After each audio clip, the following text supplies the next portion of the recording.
జిల్లా కోహెడలో నిర్మించబోతున్న ఇంటిగ్రేటెడ్ మార్కెట్ యార్డుకు సీఎం రేవంత్ రెడ్డి శ్రీకారం చుట్టబోతున్నారు. ఇవాళ సీఎం రేవంత్ రెడ్డి శంకుస్థాపన చేయబోతున్నారు. కోహెడలో నిర్మించే మార్కెట్ దేశానికే దిక్సూచిగా నిలవబోతుంది.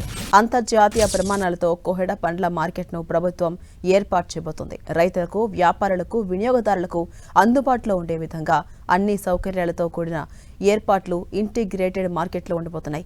50 సంవత్సరాల అవసరాలకు దోహదపడేలా మార్కెట్ను నిర్మించబోతున్నారు.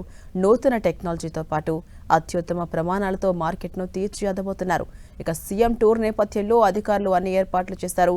పటిష్ట బందోబస్తును ఏర్పాటు చేశారు.